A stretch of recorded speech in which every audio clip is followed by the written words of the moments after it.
इच्छामि खमा समणो वंदेयं जावणी चाय निसिहि अथेन वंदामि। धर्मलाभ इच्छकार सुहराय सुतप शरीर वीराबाद सुख संजम जात्रा निर्वहो छोजी स्वामी साता छेजी भात पानी नो लाभ देव। इच्छामि खमा समणो वंदेयं जावणी चाय निसिहि अथेन वंदामि। इच्छाकारेण संधिस भगवान अबूठ्योमि अभ्यंतरम रायम खामेउ इच्छम रायम। लंकिंजी अपत्यम परपत्यम पत्ते पाणे विनय भावच आलावे संतावे उच्चासने समासने अंतर्भाषाय बुरी भाषाय जंकिंजी मज्ज विनय परिहीणम सुमम बायरम तुबे जानाम न जानामि तस्समिच्छामि टुकड़म। इच्छामि खमा समणो वंद्यम जावणी चाय मथेन वंदामि। धर्मलाभ सुख सातामा साहब जी। हाँ देव गुरु। इच्छा कारण संदिसा भगवान वायना संदिसा हो इच्छामि खमा समणो वंद्यम जावणी चाय निश्चय मथेन वंदामि। इच्छा कारण संदिसा भगवान वायना लेशु ले इच्छामि खमा समणो वंद्यम जावणी चाय निश्चय मथेन वंदामि। इच्छकारी भगवान पसाय करी वायना प्रसाद करावशो जी। नमो हरिहंताणं नमो सिद्धाणं नमो आयर्याणं नमो वज्रायणं नमो लोये सव्वसाहुणम् एषु पञ्च नमोकारो सव्वपावकपणासनो मङ्गलानं च सव्वेशं परमं हवै मङ्गलम्।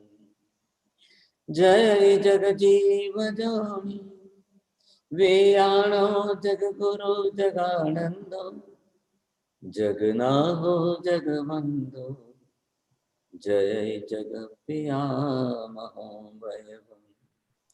जय सुयाण बभु तेतयराणम् अपचिमो जय जय गुरुलोगाण जय महपा महावीर वंदे मायसं महावीरं महामुनि अमरनराय मह्यं चरमतीर्थयरम्यमसतीर्थ सर्वारिष्टप्रणाशाय सर्वाभीष्टार्थदायिनि सर्वलब्धि निधानाय श्री गौतम स्वामिने नमः। श्री सुधर्मा स्वामिने नमः। अज्ञानतिमिरान्धनं ज्ञानाञ्जनशलाकया नेत्रमुन्मीलितं येन तस्मै श्री गुरवे नमः। धर्म लाभ बहुत बहुत आशीर्वाद सब।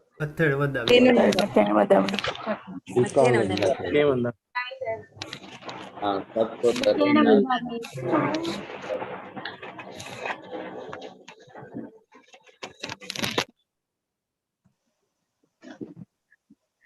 ब्लैक बोर्ड के ऊपर कल का लिखा हुआ टॉपिक जो सब्जेक्ट है और ये कितना आपको समझ में आया है विजय भाई बोलशो तमें। जी महाराज साहब जी आपने ये बताया जो बोर्ड पे है गुण गुणानंद गुणी का प्रमोद और गुणानुराग और गुणाचरण ये करने से कर्म निर्जरा होती है और कर्म आचार से बच सकते हैं। मेहता जी बोलिए साहब। खाली ब्लैक बोर्ड पढ़ना नहीं है, क्या टॉपिक है, क्या सब्जेक्ट है, for what purpose this topic is. Subject ये है कि गुण का हम विकास कैसे कर सकते हैं, उसके स्टेजेस है। सबसे पहले गुण की पहचान होती है, उसके बाद में उसका स्वरूप, क्लैरिटी स्वरूप के बारे में आती है।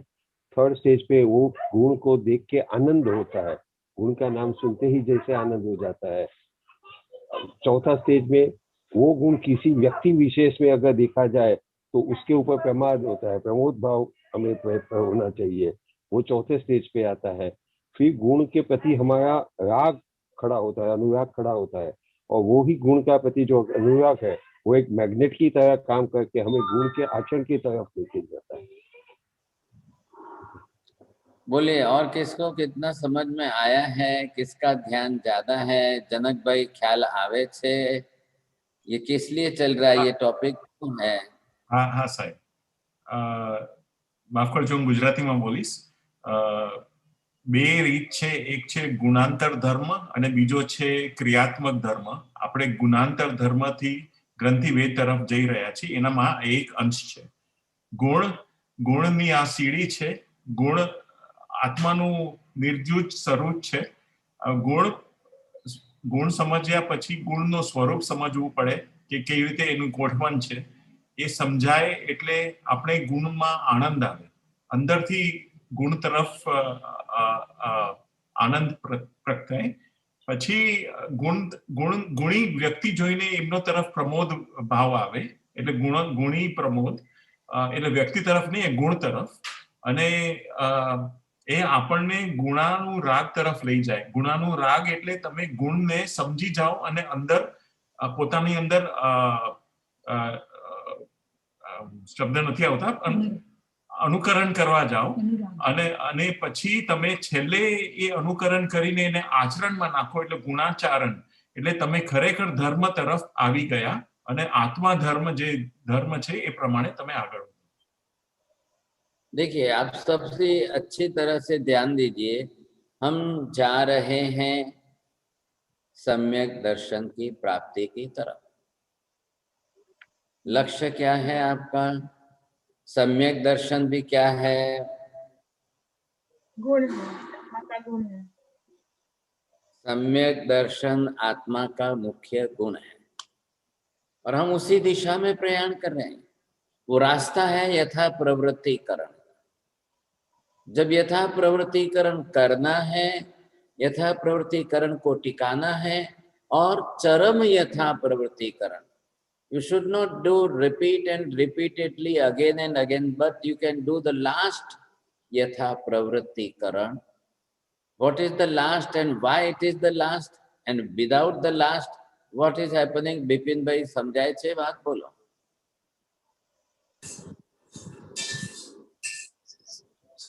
वखारिया जी बोलेंगे आप? जब जीव चरम यथा प्रवृत्तिकरण करता है तब जीव ग्रंथि भेद की दिशा में चल के उसको ग्रंथि भेद करता है, दर्शन पाता है. तो इसके लिए चरम यथा प्रवृत्तिकरण जरूरी है, लेकिन अगर वो नहीं आता है चरम यथा, तो फिर से वो पीछे जाता है. और इसके लिए गुणों का उघाड़ बहुत ज्यादा है, होना चाहिए. थैंक यू, बहुत अच्छा, वेरी गुड. विजय भाई, लास्ट यथा प्रवृत्तिकरण की क्या जरूर क्या है? माता जी बोली. त्रिकाल वंदना साहिब जी, लास्ट यथा प्रवृत्तिकरण जब करते हैं तो चरम यथा प्रवृत्तिकरण में जाते हैं, और उसमें जाए बिना ग्रंथि भेद नहीं होगा, तब सम्यक आगे बढ़ते हैं. जब हमारा लेश्या भी, मतलब सारे गुण धीरे धीरे बढ़ते जाते हैं. और आप एक लाइन ही बोलनी, एक ही लाइन चाहिए. आप लास्ट बोलो कि चरम बोलो, दोनों एक ही बात है. हम दो अलग शब्दों में बोलते हैं. लास्ट कोई चरम कहते हैं. जब तक चरम यथा प्रवृत्तिकरण नहीं होगा, तब तक आगे का करण अपूर्व करण नहीं होगा. आप एक ही बात पर ध्यान रखिए, इधर उधर मत जाइए, दो शब्द इधर उधर मत करिए. लास्ट किसको बोलेंगे? जो यथा प्रवृत्ति करण आपको अपूर्व करण में ले जाए वो है लास्ट, और अपूर्व करण में ग्रंथि भेद होने वाला है, इसलिए पहले उसको ध्यान में रखिए। अब ये है यहाँ पर जो है ये आपकी गांठ आ रहा है ख्याल में, और यहाँ आप जब आएंगे तो लास्ट जो है ये लास्ट वाला होगा, इसको हमने चरण नाम दिया है, आप अंग्रेजी में लास्ट कहिए, लेकिन यहाँ तक पहुंचने के लिए आने के लिए ये आपने कितने किए?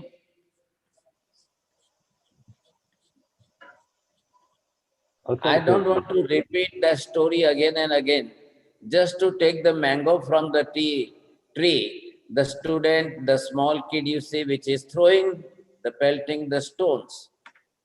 But in the first stone, the mango is not coming down. Second, third, fourth, fifth, like 40, 50, 60, 70. But at the 70th stone, when he is pelting, you see, at that time the mango is coming. Same like that. हम असंख्य बार यथा प्रवृत्तिकरण कर लेते हैं, लेकिन वो हमें next step में अपूर्व करण में अभी नहीं पहुंचा रहा है। आ रहा है ख्याल में आपको? यहाँ अब आप जब पहुंच जाओगे, अब यहाँ पर जो है ये आपको अपूर्व करण करना है। अपूर्व करण सेकंड करण है, अब वो जाकर के ग्रंथि भेद करेगा। उसके पहले आपका यथा प्रवृत्तिकरण, ये जो चल रहा है ये पूरा यथा प्रवृत्तिकरण चल रहा है, और ये चलते चलते अब उसके सबके स्टेप है। आपने कितनी बार किया? असंख्य इसलिए कहा गया है कि it is not countable, you can't count that, because it is happening only in your thought waves. आपके विचारों में ही क्रिया चल रही है, आपके भाव परिणाम में ही चल रहे हैं, समझे कि नहीं? अब आप लास्ट में आ गए तो एवरी स्टेप वो आपको और ज्यादा स्ट्रगल करने के लिए कह रहा है। Each and every step, just like the story of that kid who is pelting the stone on the mango, you see. प्रत्येक बार when he is throwing the image any stone, you see, each and every step of the stone pelting, you see, just giving him the special knowledge for that. Now in which direction, now it what force, now in less force or more force, how I pelt this type of stones. Same like that कि यहाँ पर भी each and every step of यथा प्रवृत्ति करण हमेशा आपको जो है एक न एक सबक सिखा रहा है, बता रहा है आप कैसे आगे बढ़ो, कैसे आगे बढ़ो, कैसे हम नहीं आगे बढ़ते हैं तो पीछे हट जाते हैं। अगर ये गुण नहीं आए, बीच में दोष दुर्गुण आए, तो हमारी तो मेहनत चली गई, वापस चले जाओगे साहब। One student here in Pune, you see, he is giving the CA exam repeatedly at 5 times, 6 times. Every time in one subject or in with some marks, you see, he become fail, you see. His mummy is giving some force that again next year you must do, you see. Again third year you must do it. See. अब anyhow, अब माँ बाप का कर्तव्य क्या है? What is the duty of parents, you see? How to encourage him? नहीं तो वो डिस्करेज हो जाएगा तो छोड़ के चला जाएगा। अब ऐसी परिस्थिति में क्या करना? तो यहाँ पर आपको यथा प्रवृत्तिकरण करने के लिए वो विल एनकरेज यू, ये गुण आपको एनकरेज करेंगे। अगर बीच में दोष आ गया तो गिर जाओगे। ये देखिए यहाँ पर मैंने अलग स्टेप दिया है। अब जब आपने गुण का एक कंसेप्ट बना लिया, फर्स्ट स्टेप जो है गुण का कंसेप्ट बनाया है, then you will study about the form of that virtues. अब आपका गुण का स्वरूप क्या है, कैसा है, आपको उसकी स्टडी करनी पड़ेगी, समझना पड़ेगा, सीखना पड़ेगा, गुण के बारे में जानना पड़ेगा। हाँ, ये मुझे कौन सा गुण लाना है, कौन सा गुण लाओ, किस गुण की आवश्यकता है मुझे, ये आपको। अब उसके लिए आपको गुण मिल जाए, जैसे बाजार में किसी को खाने की वस्तु मिलती है और आनंद आता है, महिलाओं को साड़ी या गहने आभूषण मिल जाए तो इतनी खुशी होती है कि मान लो स्वर्ग मिल गया। तो ये आपको गुण का आनंद कब हुआ?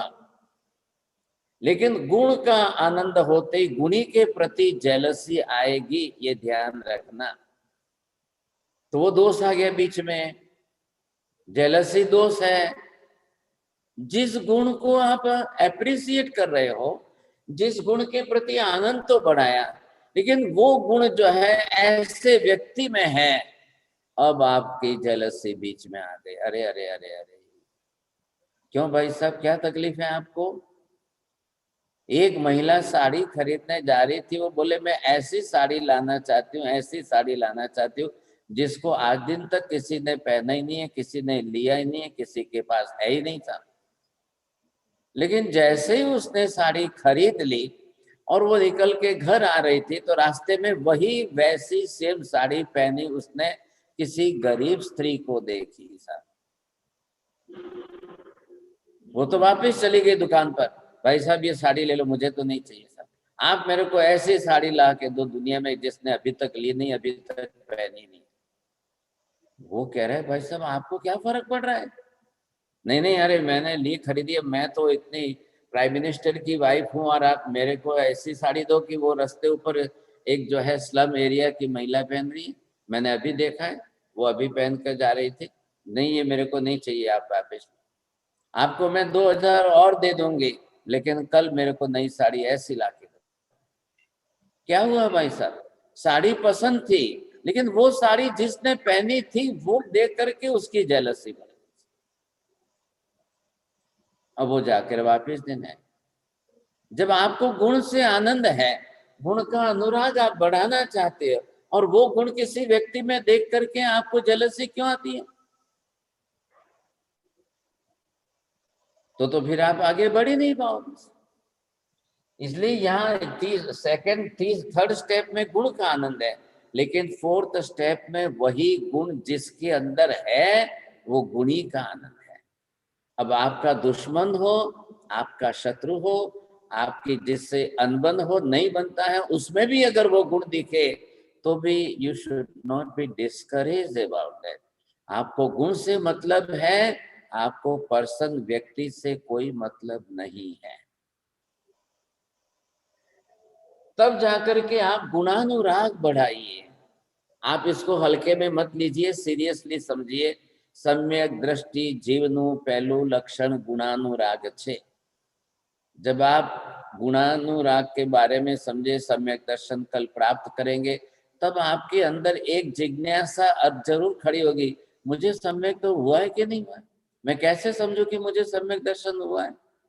तब थर्मामीटर कहां से लाओगे? What type of that thermometer is? ये थर्मामीटर है गुणानुराग। मेरी शत्रुता हो, मेरा किसी से नहीं बनता हो, उसमें भी अगर वो गुण है तो मैं उस गुणी को नमस्कार जरूर करूंगा। ख्याल है, मैं उसी से जाकर गुण मांगूंगा, ये गुण मुझे कैसे लाना साहब? साड़ी तो बाजार में दुकान में ही मिलेगी ना, तो वहीं से तो जाकर खरीद के लाओगे, लेकिन गुण बाजार में नहीं मिलते हैं साहब। आप 1000 रुपए लेकर जाओ, लाख रुपए लेके जाओ, मेरे को नम्रता दे दो ना भाई साहब, मेरे को विनय गुण दे दो ना साहब, मेरे को सम्यक दर्शन दे दो ना साहब। अगर पैसे से गुण मिलता होता तो आज दिन तक सभी लोग पैसे से गुणी हो चुके होते। और जरूरी नहीं है कि पैसेदार में गुण होने ही चाहिए, पैसेदार में गुण होते ही हैं, ऐसा मत समझिए साहब। कोई मैं पेरेंट्स को पूछता हूँ कि अपनी बेटी की शादी गुण देखकर करते हैं कि पैसा देखकर करते हैं? अभी कोई नहीं बोलेंगे साहब। बोलिए ना माता जी, आपने भी अपनी बेटे की शादी की है ना? हाँ जी साहब जी। हाँ बोल, क्या देखकर की है? साहब जी गुण देख के ही की है। चलो, हिंदुस्तान के अंदर तो नहीं है कोई, लेकिन इनका फर्स्ट नंबर, बहुत अच्छी बात, चलो आ रहा है समझे। ये आप गुण देख कर के जब करोगे तो बहुत बहुत बड़ी बात हो जाएगी। फिर पैसे मत देखना, फिर संपत्ति मत देखना, फिर उनकी जो है गाड़ी बंगला मत देखना। लेकिन आज क्राइटेरिया क्या है आप भी जानते हो, बंदी मुट्ठी लाख की है। आप न बोलो तो भी दुनिया समझती है। कौन गुण देखने जा रहा है ऐसा? कितने लोग गुण देख रहे हैं? गाड़ी बंगला देख लिया, बस बस मेरी बेटी सुखी हो जाएगी, बहुत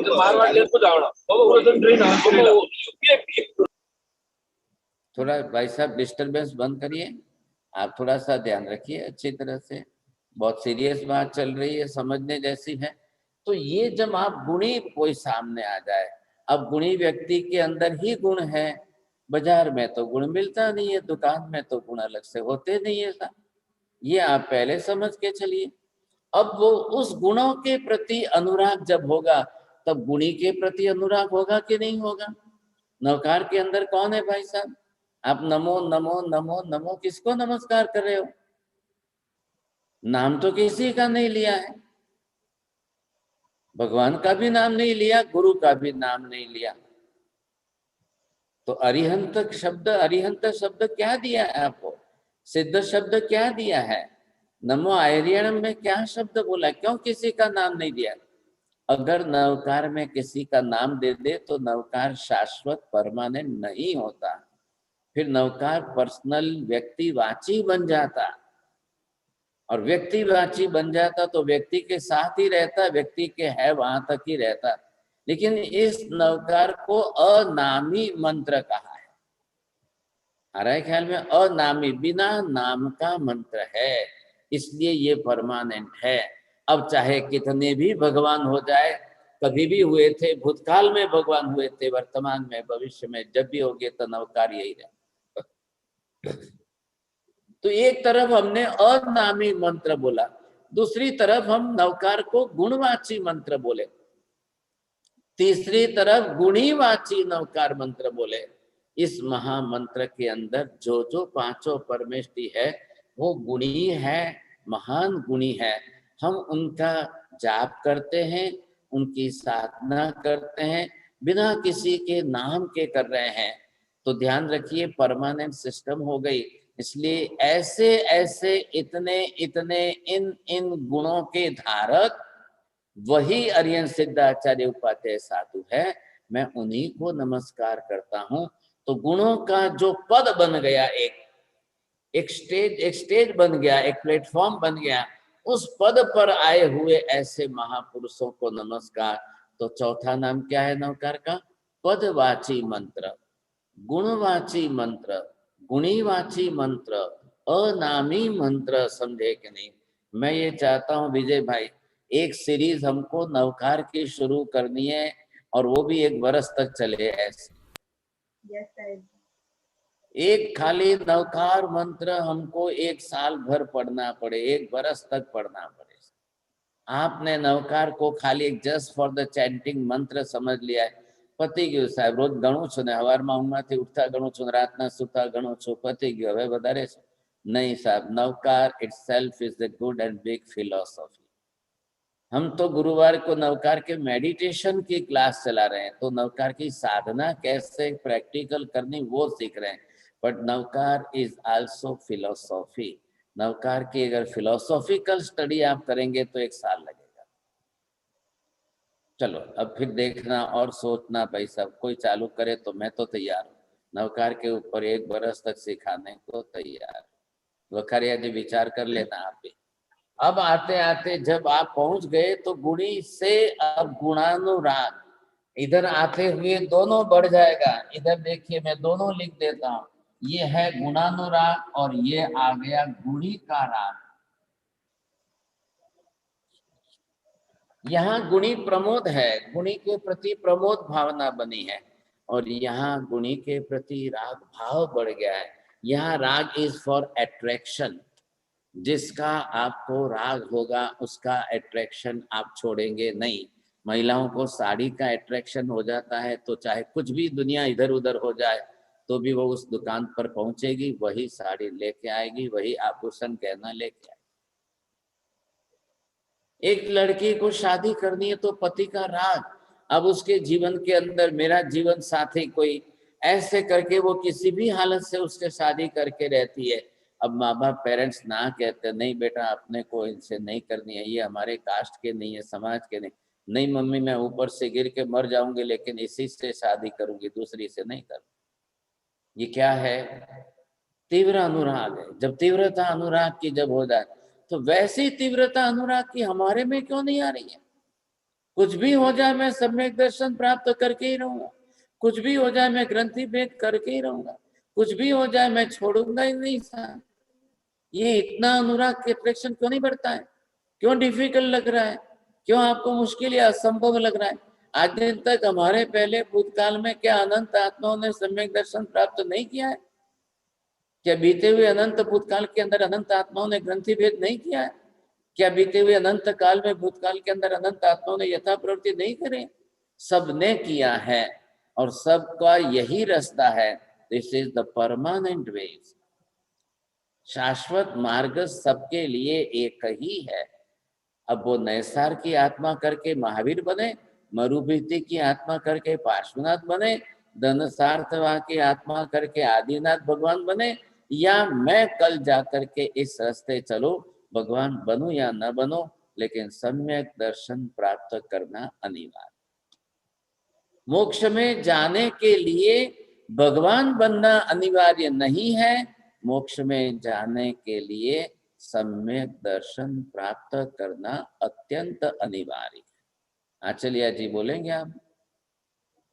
हाँ, मोक्ष में जाने के लिए सम्यक दर्शन प्राप्त करना अनिवार्य है, भगवान बनना अनिवार्य नहीं है।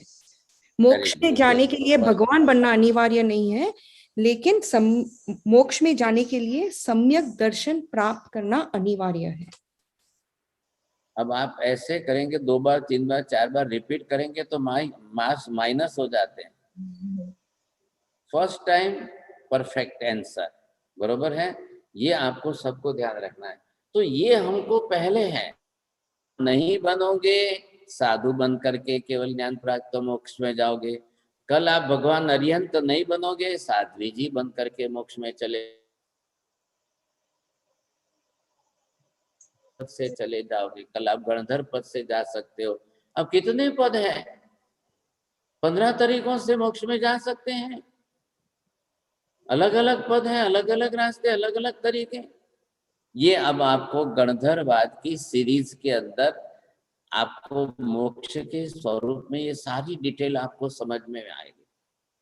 फिर आप चॉइस बना लेना अपने आप को, किस पद से मोक्ष में जाना है, किस तरीके से मोक्ष में जाना है, और सबसे इजी मार्ग, सबसे बिल्कुल इजीएस्ट मार्ग कौन सा है, फिर आप ढूंढ लेना। इसके लिए हमको गणधरवाद बहुत अच्छा विषय है, क्योंकि तत्व की निष्ठा वाला विषय है, तो उसके बिना तो चलने वाला नहीं है, वैसे भी नहीं चलेगा। अब हम यहाँ तक पहुंच गए, गुणी का राग और प्लस गुण का राग। गुण का राग कारणीभूत है, गुणी का राग कार्यभूत है। गुण के प्रति भी द्वेष नहीं चाहिए, तो गुणी के प्रति भी जेलसी होनी नहीं चाहिए। आपने हर दुकानों में देखा है ना, मॉल में देखा है ना, एक साड़ी बेचने वाला भी वहां पर जो है एक पुतला रखता है और पुतले को साड़ी पहना कर रखता है।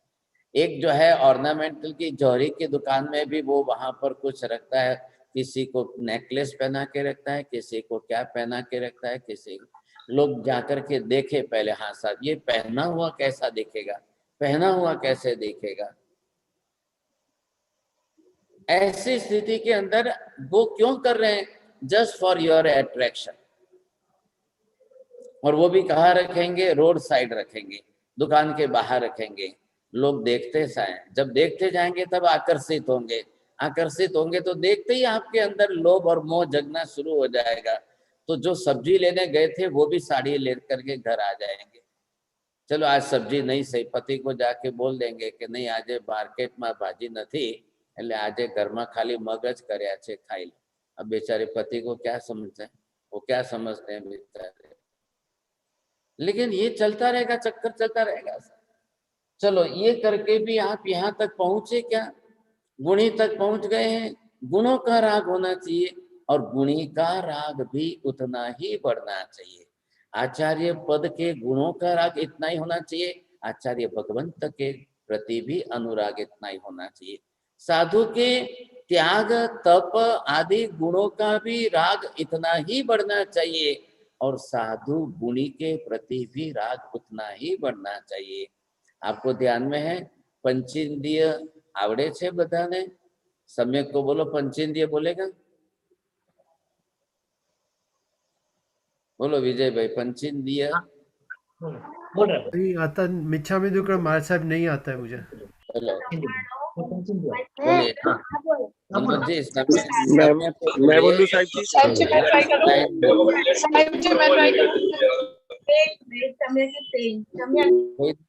कोई मत चिल्लाइए, सम्यक बोलिए, सम्यक लास्ट लाइन बोलेंगे पंचेंद्रिय की। पंचेंद्रिय संवन्नव्य ब्रह्मचर्य कृतितरो चौव्य कथाया मुक्तो यथारस गुणे संचित पंचमवेचित पंचव्यायारो पालन सम्मत 36 गुण 36 गुण गुरु बोलिए। अब कोठारी जी आप बोले, लास्ट लाइन क्या आई? 36 गुण गुरु मज्ज। हाँ, अब उसमें देखिए क्या शब्द है, मज्ज। ख्याल है कि नहीं? अब 36 गुणों गुरु, अब वहां पर कोई नाम है क्या इसमें? नहीं, कोई आचार्य महाराज का नाम लिखा है, उपाध्याय जी का लिखा है, साधु का लिखा है, किसी का नहीं लिखा है। शब्द क्या दिए? ऐसे 36 गुणों के धारक वही मेरे गुरु हैं। बोले कितना इजीली दिया है उन्होंने वहां पर, व्यवस्थित रीत से। आपको किसी नाम से कोई मतलब नहीं, बस इन गुणों के धारक जो है वो मेरे गुरु हैं, ऐसे गुणों के धारक है वो मेरे गुरु हैं। नवकार को ही डिटेल करने के लिए आगे पंचेंद्रिय का सूत्र दिया है, जिसमें आयर्य उपाध्याय साहु, आचार्य उपाध्याय साधु तीनों को लागू हो रहा है ये पंचेंद्रिय। अब ये मत समझना कि खाली आचार्य के गुण है। बखारिया जी बरोबर ध्यान से समझिए, आप सिखाएंगे बच्चों को। पंचेंद्रिय खाली आचार्य का सूत्र नहीं है, पंचेंद्रिय में उपाध्याय जी भी आएंगे, साधु भी आएंगे। 36 का मतलब कौन सा है? These 36 virtues are common for all। आचार्य में भी 36 यही होंगे, उपाध्याय जी में भी ये 36, साधु में भी यही 36 कंपलसरी अनिवार्य है। आप इन 36 में से कौन से माइनस करके साधु के 27 बनाएंगे? अब आचार्य पदवी के 36 गुण वो अलग है, आचार्य पद के लिए जो कंपलसरी होने चाहिए वो पद के लिए वो 36 गुण और भी अलग है। ऐसे एक एक करके 36 गुणों का ग्रुप हम बनाएंगे तो 36 मल्टीपल बाय 36 कितने हो जाएंगे? गण दो, जरा होमवर्क करना आप। ये ऐसे आपको करना, तो ये एक 36 हो गई। ऐसे 36 आपको अलग अलग 36 करेंगे, उतने गुण आचार्य भगवान में है। ये एक पंचेंद्रिय में आपको बताया है, बाकी दूसरे तीसरे चौथे पांचवे अलग तरीके से। तो ये कॉमन सबके अंदर है। आचार्य में भी ये 36 कंपल्सरी चाहिए, उपाध्याय जी में चाहिए, साधु में चाहिए। 1296। अब आप ये सोचेंगे कि इतने गुण जो आए, अब इन 36 में से कौन सा गुण आपको किस समय कितना अच्छा लगा है?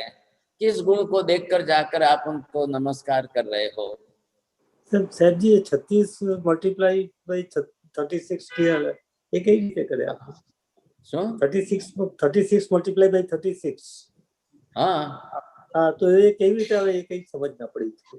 अब उनकी 36 हैं, 36 एक तरीके से 36, दूसरे तरीके से 36, तीसरे तरीके से, चौथे तरीके से, अलग अलग तरीके से, ऐसे 36। अब हमको जो है पांचों परमेष्ठी के प्रति चलना है। पांचों परमेष्ठी के प्रति चलने में आप अरिहंत को देख रहे हैं, कितने गुण हैं उनके। नंबर 2 सिद्ध के कितने लग रहे हैं आपको? ये हमने लिया। आचार्य भगवान के कितने हैं?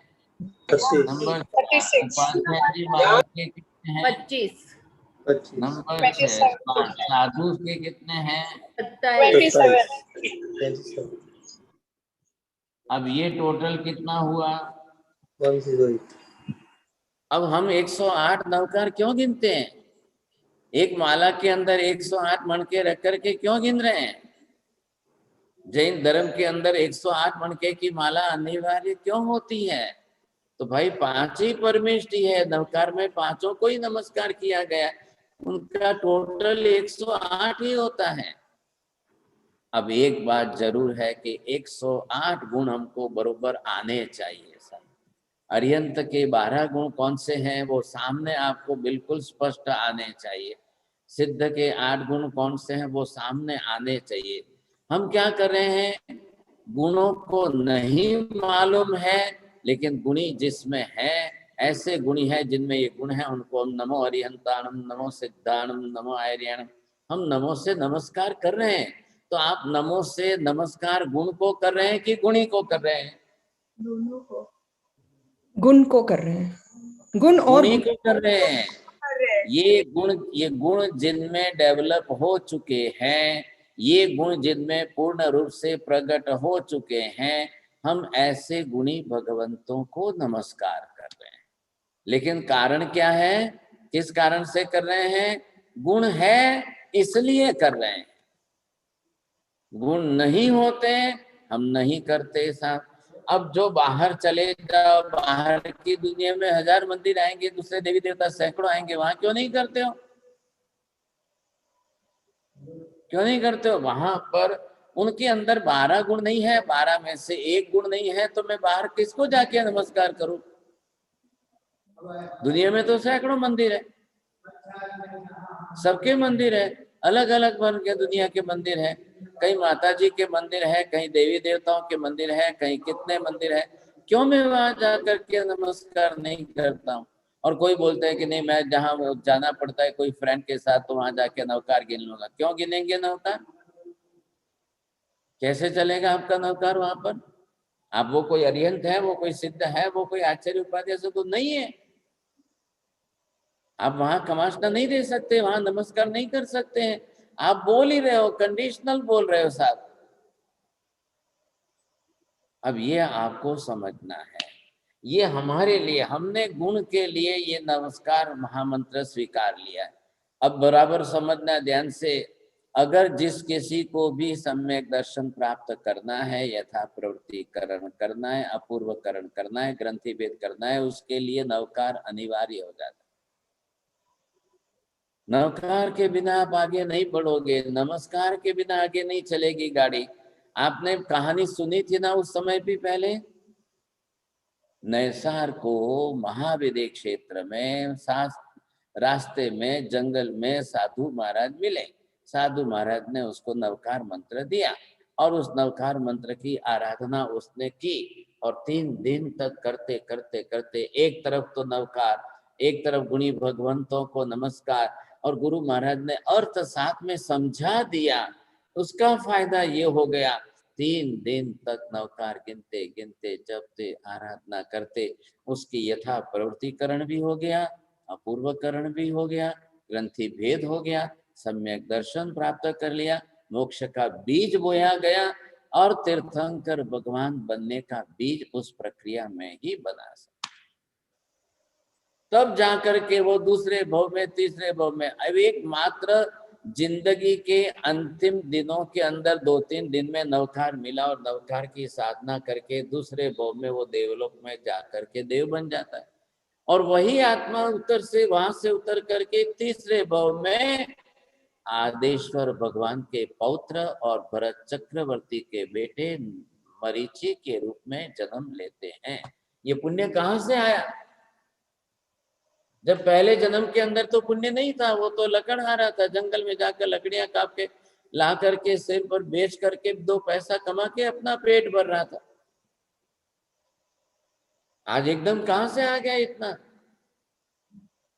तो ये जो है इसके साथ जुड़ा हुआ है हमारे अंदर। हमने पहले नमस्कार नमस्कार नमस्कार, कल मैंने आपको बात की थी, अरिहंताणम नमो नहीं कहा है, सिद्धाणम नमो नहीं कहा, आर्यणम नमो नहीं कहा, उपज्ञानम नमो नहीं कहा, लोहे सर्वसावनम नमो नहीं कहा, नमो अरिहंताणम क्यों कहा? पहले आपका गुण, फिर आपको नमस्कार। जिसको देख रहे हो सामने कौन है? नमो अरिहंताणम। सामने कौन है? अरिहंत परमात्मा, इतने गुणवान महापुरुष है, और गुणवान को देख करके मैं नमस्कार न करूं तो समझना कि मेरा राग द्वेष कसाय मान अहंकार तीव्र है, मेरा यथा प्रवृत्तिकरण नहीं हो सकता है, मैं एक कदम आगे नहीं बढ़ सकता। हमको ये कहा यहाँ तक आए, फिर आप ट्रेन में जा रहे हो, आप गाड़ी में जा रहे हो, बाय कार जा रहे हो, आप बाय टैक्सी जा रहे हो, मंदिर दिख रहा है ना, शिखर तो दिख रहा है ना, ध्वजा तो दिख रही है, कम से कम सिर झुकाकर नमो जिनानम बोल के तो आगे बढ़िए। क्या तकलीफ है भाई साहब? आप सोचिए, हम रास्ते में विहार कर रहे थे, 50 गाड़ियां, हाईवे पर हम चलते हैं, हम 3-4 घंटे तक हाईवे पर 15-20 किलोमीटर चलेंगे तो हजारों गाड़ियां जा रही है सर। अचानक एक गाड़ी सामने आकर के आगे रुक जाती है, गाड़ी में से उतरते हैं, एक साइड में आकर के वो वंदन नमन करते हैं, महाराज साहब सुख शांता में आप विहार कर रहे हो और कोई सामान हो तो मैं पहुंचा दूं, वो हाथ जोड़ते वंदन। जब आप ये देखिए 1000 गाड़ियां गई, एक सज्जन उतरा, एक सज्जन ने गाड़ी रोकी कि साधु महाराज पैदल विहार कर रहे हैं, चलो मुझे बड़ा सौभाग्य मिल गया, कभी हमारे तो महाराज ही नहीं मिलते हैं देखने को। तो उसने तो आगे जाके गाड़ी रोककर नीचे उतर करके वो बाहर आया, उसने वंदन किया, गुरु महाराज रुके भी सही, उनको धर्म लाभ आशीर्वाद भी दिया और 2 बात भी कही, फिर वो अपनी गाड़ी में बैठ के निकल गए। क्या देरी होती थी, कौन सी देरी हो गई, 2-5 मिनट में क्या चला गया उसका? इतने हजारों चले गए तो वो भी चला जाता था, क्या फर्क पड़ता था? गाड़ी तो स्पीड में जाती है कार। लेकिन नहीं साहब, जब देखा तो उतर गया, जब देखा तो उतर के उसने अपनी तरह से। जब तक गुण जीवन में नहीं आएगा तब तक तो विकास नहीं है। किसका विकास चाहिए आपको?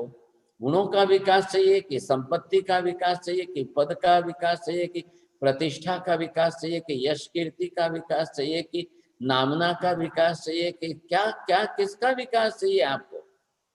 संसार के अंदर संसार का क्राइटेरिया अलग है। संसार में लोग जो है धन संपत्ति को प्राधान्यता देते हैं। संसार में लोग सोचते हैं अरे अरे कल तो कुछ नहीं था, आज तो इसके घर में गाड़ी भी है, बंगला भी है, वाह चलो भाई बस। अब वहां गाड़ी बंगला दे करके लोग आ जाते हैं। लेकिन आत्मा के अंदर, हमारे अंदर गुणों का विकास हुआ, ये देखकर कौन आता है आपके पास? कौन आ रहा है आपको देखने के लिए? आप सोचिए, समझे कि नहीं? एक परिवार जो है अपनी बेटी की शादी करने के लिए चाहता था और बेटी भी चाहती थी कि नहीं उस परिवार में उनके साथ शादी करनी, ये परिवार भी चाहता था। लेकिन उसने आकर घर आकर कहा नहीं नहीं उनका घर अच्छा नहीं है, वो तो हमारे से बहुत लोअर लेवल के, सुखी संपन्न नहीं है, ऐसा नहीं है वैसा नहीं है।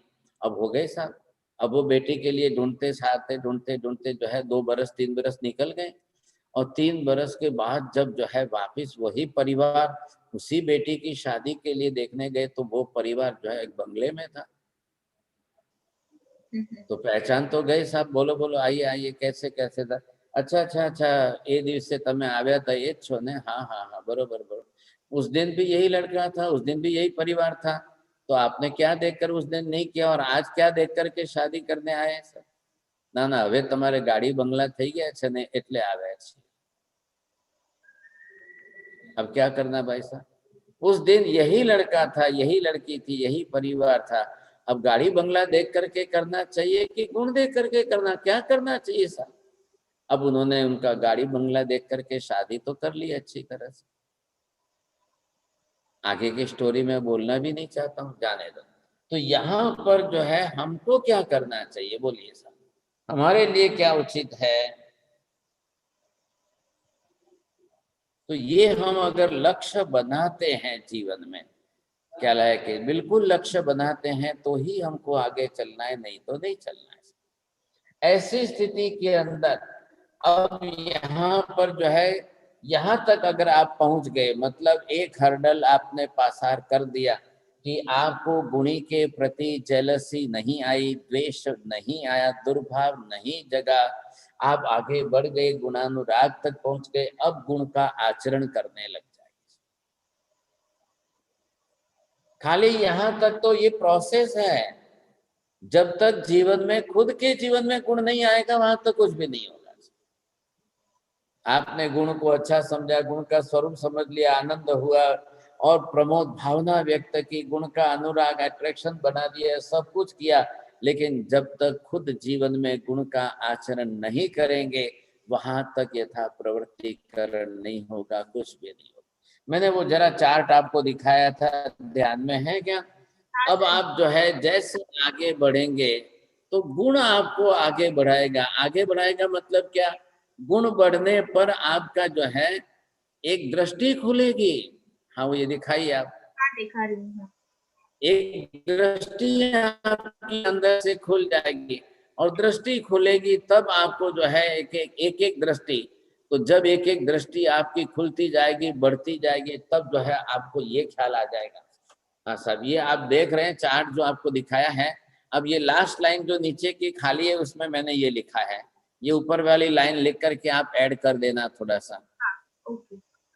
ये ब्लैक बोर्ड पर जो लाइन है वो हाँ। आप थोड़ा सा इसके अंदर ऐड कर देंगे। लास्ट लाइन उस दिन नहीं लिखी गई थी, बाद में लिखी है।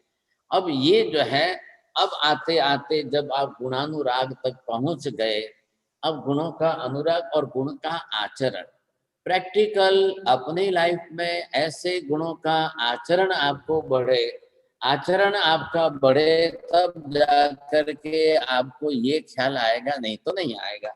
अब यहाँ से एक कदम और आगे आपको चलना है और इस कदम के अंदर अब आने के बाद ये 7वां स्टेप जो आपका आएगा उसके अंदर जो है वैसा आपका जीवन, तो अब क्या है कि गुणी जीवन आपका बन जाए।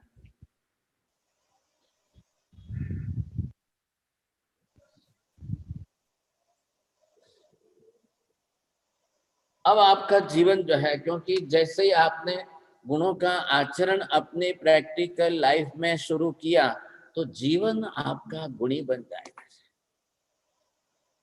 साहब जी, आपने बताया गुणों का राग और एक जेलसी की बात आपने बताई, तो एक कभी हमारे संस्कृत में एक ऐसा भी अवसर कहते हैं कि जो जेलसी आती है या कोई द्वेष आता है गुणों के प्रति, गुणोजन, वो भी गुणों की तरफ खींच के लाता है। ये सही है कि द्वेष आया वो भी गुणों की तरफ खींचते हैं, गुणी की तरफ, एक अलग प्रकार से?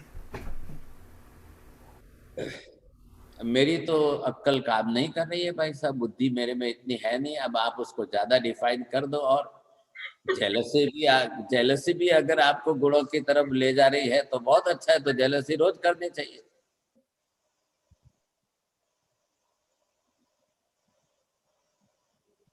चलो, अब आप ये विजय भाई इसको कल जो है अपनी तरफ से एक लेक्चर आपको अलग दे देंगे कि कैसे जेलसी इनको जो है गुणों की तरफ ले जाती है। अब मैं ये कह रहा हूँ कि गुणों का आचरण करने से गुणी जीवन क्या लाएगा नहीं। If I will ask you what type of flower you are just जो है कि भी आपको कौन सा फ्लावर पसंद आ रहा है, which contains the very good smell and which contains there is no smell at all. बोलिए श्वेता जी, बोलिए।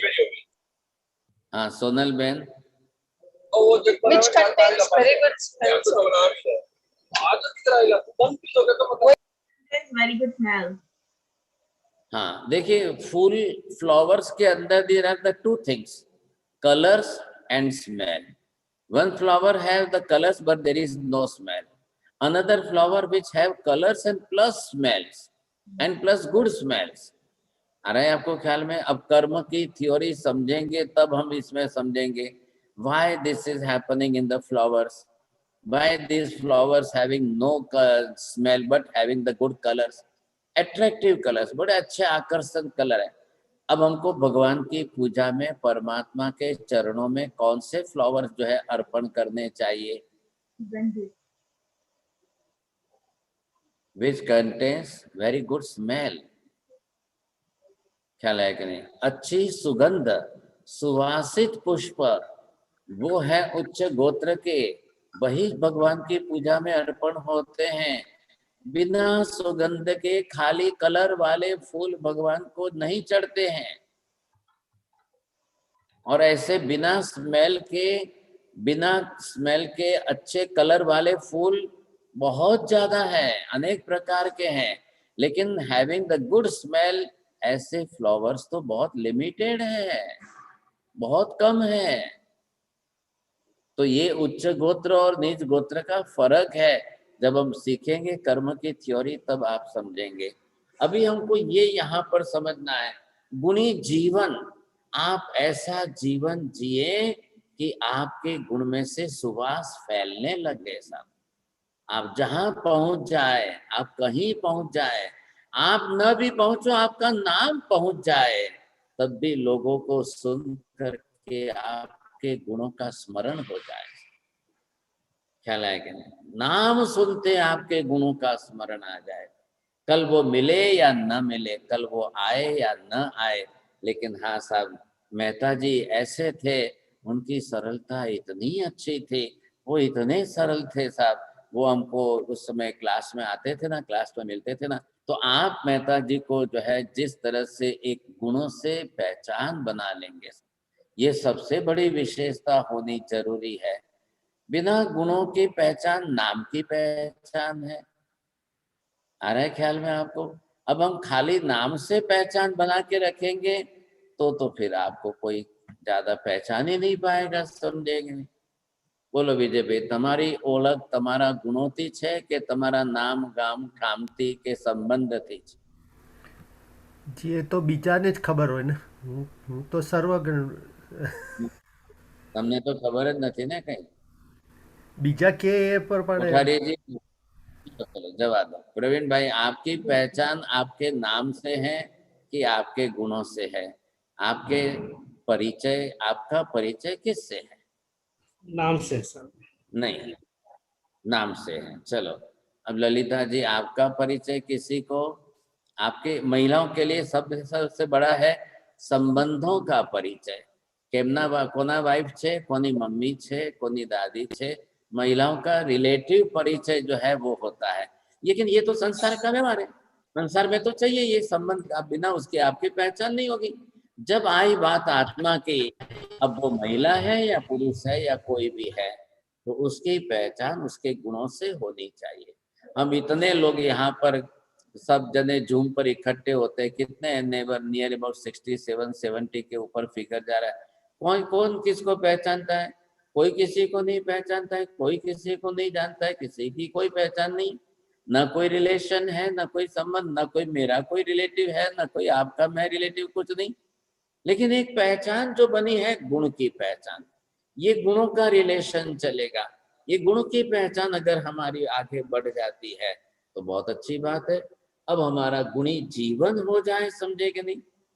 गुणों का आचरण जीवन में करते करते करते आपका गुणी जीवन बनना चाहिए। देखिए, हम किसी के कांटेक्ट में आते हैं और some person have eaten that onion you see, and just he come in your contact, so that smell will come and you will see that, and you can take the judgment। देखो ये onion खा करके आया, देखो ये garlic खा करके आया, देखो ये, तो आप उसके अगर उस एरिया में ऑरा में आते हो 3 फुट के अंदर, तो उसके स्मेल से आप पहचान जाएंगे। लेकिन अगर कोई आपके सामने कांटेक्ट में आता है तो उसके गुणों से भी आप उसको पहचानिए। अभी तो वो आए नहीं है, जस्ट उनका फोन आया था कि कल आने वाले, तो 24 घंटे तक उनके मैसेज से ही आपके दिमाग में उनके गुणों की मेमोरी शुरू हो जाएगी। ये फर्क पड़ता है। तो हमको यहाँ पर ये करना है कि अब आपका जीवन जो है बिल्कुल गुणी जीवन, आपके जीवन में गुणों की स्मेल आए। When you are just going in the morning walk, if you are going in a garden, then you will feel that how good smell is coming, you see. Just you are for walking, if you are walking in the garden, यहाँ कुछ अलग प्रकार के flowers है, यहाँ कुछ अलग है, यहाँ कुछ अलग है, तो आपको उसकी सुगंध आती है, और सुगंध आपका अट्रैक्शन का कारण बन जाती है। तो मैं आपको पहचानना चाहता हूँ, आप अपने आप को पहचाने एंड सेल्फ जजमेंट लीजिए। मेरे जाने से लोगों के अंदर क्या अट्रैक्शन हुआ, क्या आकर्षण आया, क्या समझ में आया लोगों को, ये हम अगर अपना सेल्फ जजमेंट लेने लगे साहब, तो क्या होगा, जब आप गुणों की दृष्टि बना लेंगे तो आपके अंदर से राग द्वेष घटने लग जाएंगे। सबसे बड़ी बात ये है, राग द्वेष आपके घटते जाएंगे, राग द्वेष कम होते जाएंगे, राग द्वेष की आवश्यकता आपको महसूस नहीं होगी साहब। अब फिर कोई भी है, अगर नवकार में किसी का नाम होता ना, तो सब अपने अपने समुदाय, संप्रदाय, पंथ, गच्छ मत वाले तैयार हो जाते। नहीं नहीं, ये हमारे मत वाले आचार्य का नाम है, ये हमारा नवकार है। वो कहता है ये हमारे आचार्य श्री का नाम है, वो कहते हैं हमारा नवकार है। तो नवकार के अंदर कोई झगड़ने कोई तैयार नहीं है। अनादिकाल से नवकार में जब भगवान का ही नाम नहीं है तो आचार्य का नाम, गुरु का नाम, अपने मेरे मानने वाले का नाम कहाँ से है? कुछ भी नहीं है। तो नवकार के लिए किसी का झगड़ा ही नहीं है। नवकार के कोई अपने अपने संप्रदाय का बना ही नहीं सकता है। ये बड़ी विशेषता आ गई। वैसे ही कल हमारे लिए ये आ जाए, गुणी जीवन जब आपका हो जाए, बन जाए, तो आपके मानने वाले, आपके रिलेटिव्स, आपके फॉलोवर्स, आपका कोई भी हो, किसी का कोई राग द्वेष, कोई क्लेश कसाय कुछ बनना ही नहीं चाहिए। सिर्फ आप गुण पक्षपाती हो, आप गुण लक्षी जीवन जी रहे हो। अब मैं आपको ये बताता हूं, लास्ट इसके अंदर ये है, इतना अगर जब आपने गुणों को बढ़ा लिया है तो अब आपके जीवन का लास्ट जो है वो ये कक्षा आ जाए, अब आप जो है गुणादर्श,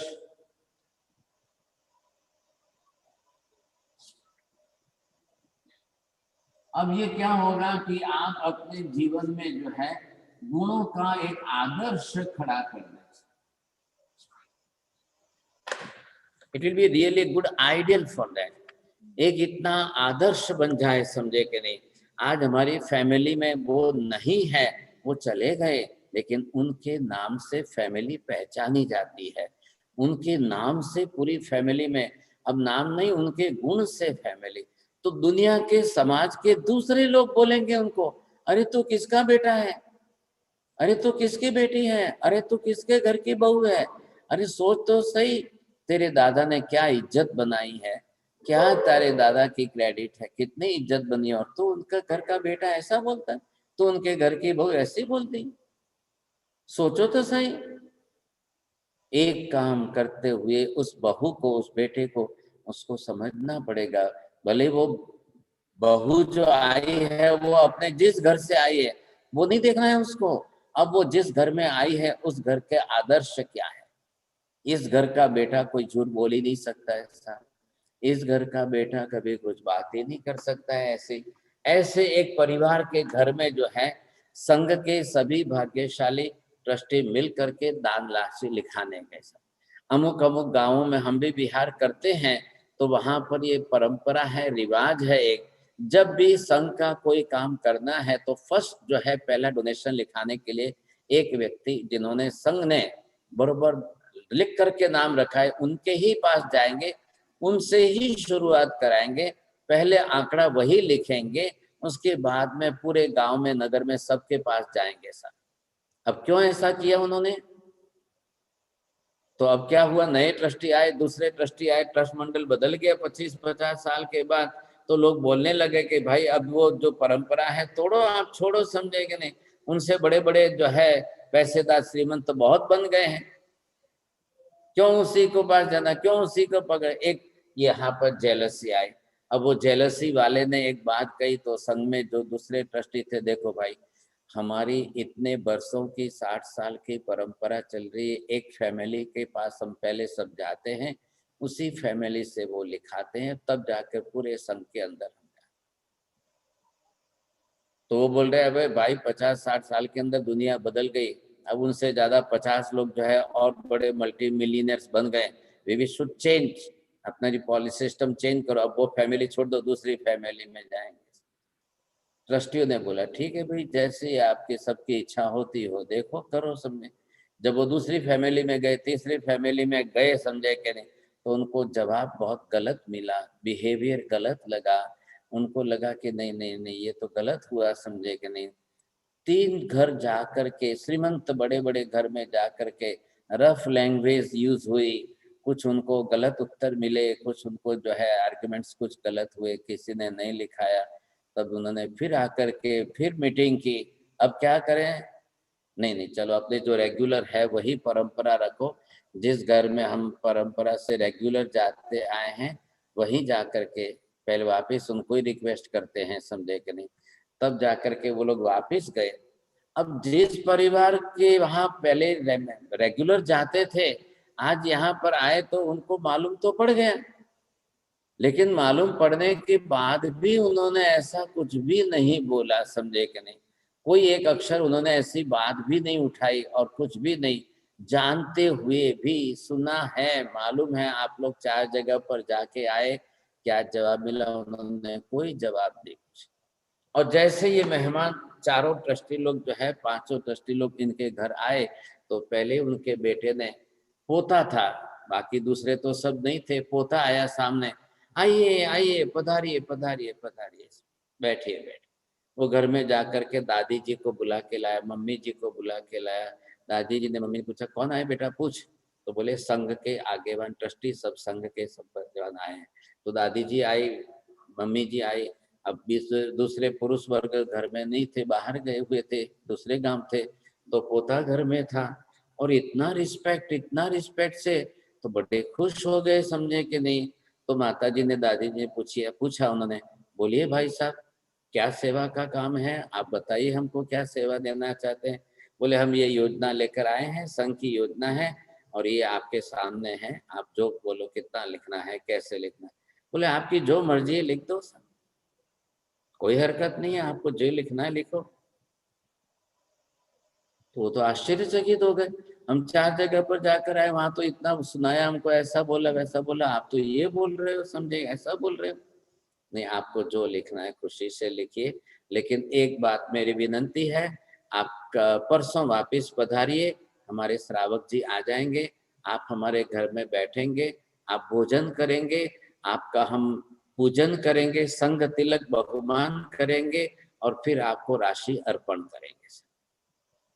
तो वो तो और भी गदगद हो गए, सोचिए समझे कि नहीं, देना भी है और ऊपर से इतना ऊंचा भोजन कराने का।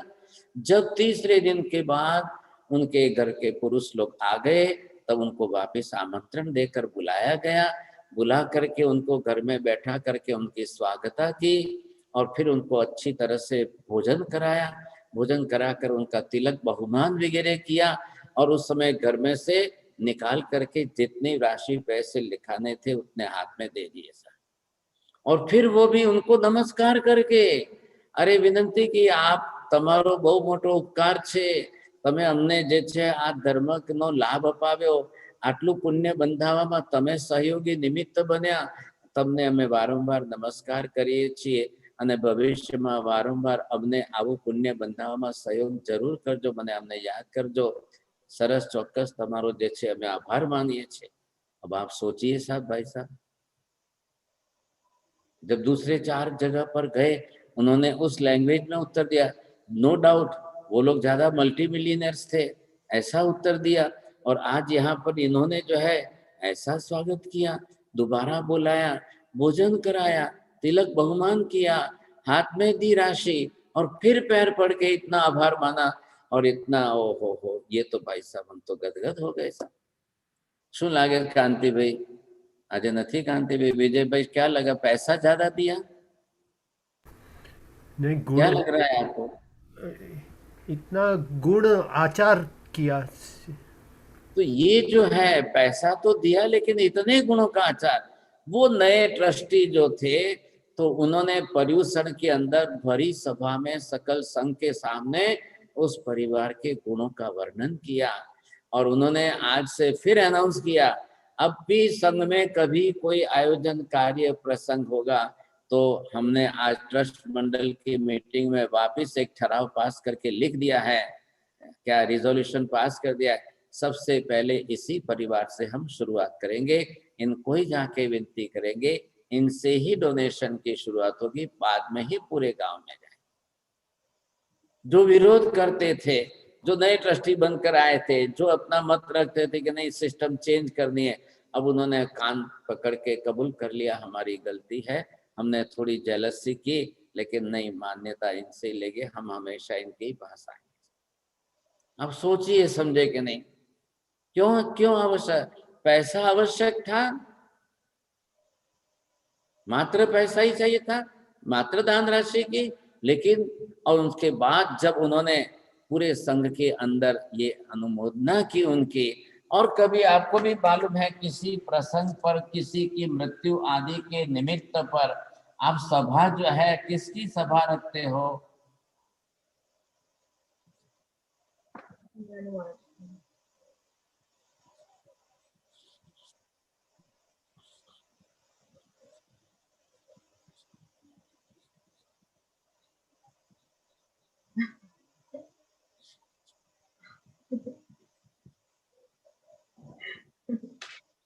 બોલો વિજયભાઈ, તમારી મૃત્યુ પછી કઈ સભા રાખવી?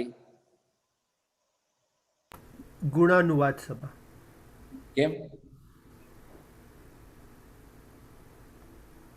कल हम पेपर में, न्यूज़पेपर के अंदर ऐड देते हैं, फलाने फलाने भाई साहब की मृत्यु हो गई है, उनकी दोषानुवाद की सभा का आयोजन दोपहर को 4 बजे किया गया है। प्रार्थना सभा, हाँ, दोषानुवाद की सभा रखी है। सही है, गलत है? साहब जी बहुत ज्यादा लोग आ जाएंगे। बहुत ज्यादा आएंगे? करके तो देखो, चलो एक्सपेरिमेंट ही सही, करके देख लो एक बार। लेकिन आप सबको मालूम है, सब अच्छी तरह से जानते हैं, कोई तैयार नहीं है, कोई लिखने को भी तैयार नहीं है। अब व्यक्ति में गुण हो या नहीं हो, लेकिन फिर भी लोग गुणानुवाद की सभा रखते हैं। नहीं गुण होते हुए भी हमको 2000 रुपए किसी को दे करके बुलाना पड़ता है एक्सपर्ट को, भाई साहब जरा आप आके बोलना तो सही, थोड़ा तो 2-4 पॉइंट अच्छे बोल देना, समझे। वो आकर के खड़े रहते हैं, बोलते भाई साहब ये फलाने भाई साहब इतने महान गुण थे, हमारे पास तो उनके लिए बोलने के शब्द भी नहीं है। अब वो बेचारा क्या बोलेगा? बस ये बोल के भी लोगों को राजी दो, इनके अंदर इतने गुण थे, इनके अंदर इतने गुण थे, इनके अंदर ऐसे गुण थे कि हमारे पास तो वर्णन करने के लिए शब्द भी नहीं है, बोलने के लिए शब्द भी नहीं है। हो गया पूरा, वो 2000 लेके चला गया। जैसे ही सभा पूरी हुई, अब लोग जो है खा पी करके जब बाहर रास्ते पर चलेंगे तब क्या बोलेंगे? तब सब दोषानुवाद की सभा करेंगे। एक व्यक्ति गुणानुवाद की सभा करने के लिए बुलाया जाता है, बाकी सब निंदा टीका टिप्पण करने लग जाते हैं। अब ये बड़ी तकलीफ है साहब। अगर हमको इसमें किसी तरह से आगे बढ़ना हो गुणानुवाद के अंदर, तो सबसे पहले हमको एक तो जेलसी छोड़नी पड़ेगी, और एक किसी के दोष दुर्गुण अवगुण बोलना हमको बंद करना अनिवार्य है। मैं किसी की निंदा नहीं करूंगा, मैं पराई निंदा भूल से भी नहीं करूंगा। कोई 4 करते होंगे तो मैं सुनूंगा भी नहीं, कोई करते होंगे तो मैं बीच में जा करके मैं भी शामिल नहीं होऊंगा। ये जरूरी लगता है कि नहीं लगता है? कोठारी जी શું લાગે છે બોલો? બહુ જ જરૂરી છે, કોઈની નિંદા ન કરવી જોઈએ, બધાના ગુણ ની પ્રશંસા કરવી। ये बहुत जरूरी है साहब। आप कहीं ना कहीं जा करके गुणानुवाद तो करो, किसी के गुणों की प्रशंसा तो करो। अरे दोष से तो पूरी दुनिया भरी हुई है, दोष दुर्गुणों से तो दुनिया भरी हुई है। पूरी दुनिया में सबके अंदर दोष गुण है, मेरे में भी है, बहुत है, समझे कि नहीं। लेकिन मैं अगर दोषानुवाद ही करता रहूंगा तो मेरे जीवन में दोष ही आएंगे, और मैं गुणानुवाद करूंगा तो मेरे जीवन में गुण आएंगे। आ रहा है आपको ख्याल में? तो ये जो 8 दृष्टि डेवलप करनी है, वो एक एक से एक एक दृष्टि के बाद दूसरी दृष्टि, दूसरी के बाद तीसरी दृष्टि के साथ में प्रकट होगी, और ये दोषों के निवारण के हिसाब से ही दृष्टि खुलेगी, नहीं तो नहीं खुलेगी साहब। अब आप इसमें देखिए, ये जो चैप्टर्स हमने यहाँ पर देखे हैं, ये 7th जो है वो है दोष त्याग, और 8th जो है वो है गुण के लिए। दोनों में फर्क कितना है? अब आपको मैंने पहले भी कल परसों भी पूछा, लास्ट वीक भी यही बात आए थे कि क्या इजी है हमारे लिए, दोष टालना इजी है या गुण को जीवन में लाना इजी है? बोलिए साहब। दोष को जीवन में से टालना, दूर करना, वो आपको आसान लगता है कि जीवन में गुण बढ़ाना, गुणों को जीवन में लाना, वो आपको ज्यादा अच्छा लगता है? कलाबेन जैन बोलेंगे, रीटाबेन, नीपाबेन, नाम जो है लिखे हुए आ रहे हैं, नीरूबेन पी दोषी, नीरूबेन मेहता, नीतू मेहता। गुणों को लाना। हाँ, तो जब गुणों को लाएंगे तो दोषों का क्या करेंगे आप? गुण लाएंगे तो दोष अपने आप मिट जाएंगे अपने। अरे वाह, वेरी गुड, बहुत एक्सपर्ट है भाई साहब। देखिए, अब ये है, आप समझ जाते हैं कि अगर हम गुणों को लाने की कोशिश करें लेकिन दोष जीवन में से नहीं जाएंगे तो गुण भी जीवन में विकसित नहीं होंगे। साहब, बहुत बड़ी तकलीफ है, ख्याल है कि नहीं? ऐसी स्थिति के अंदर गुणों को अगर लाना है, एक डायमंड ला करके घर में सजाना है, तो डायमंड को रखने के लिए मॉल के अंदर या जौहरी को जो है, ज्वेलर्स को अपनी दुकान में इतनी साफ सुथरी अच्छी तरह से करके रखना पड़ता है बिकॉज ऑफ डायमंड। ख्याल है कि नहीं? वो समझते हैं, अच्छी तरह से जानते हैं, तो ये जरूरी हो गया है, नहीं तो नहीं, मतलब नहीं रहेगा। अब ये जो है गुण अगर लाना है तो दोषों को निकाल कर, घटाकर साफ सुथरी करनी हमारे लिए बहुत जरूरी हो जाएगा। तो दोष तो निवारण करने पड़े, दोष तो घटाने पड़ेंगे, दोष हटाने पड़ेंगे। पर निंदा, पराई निंदा, ये तो दोष है भाई साहब, ये गुण नहीं है। ख्याल है? जेलसी ये गुण नहीं है, ये तो दोष है। लेकिन अब क्या करें, ये बाय बर्थ हमारे साथ दोष दुर्गुण क्यों आ गए? किसी लेडीज को जेलसी करना सिखाना पड़ता है? बोलो एल्सा बहन, कौन बोल से? नहीं, आचलिया जी बोलो, अबे कौन बोल? नहीं, सिखाना नहीं पड़ता है, वो पता नहीं, जन्मजात होता है। क्यों? कहाँ से सीखा है? किस यूनिवर्सिटी की डिग्री लेकर आए? बोलो पारुल बहन, तुम्हें हाथ ऊपर करे।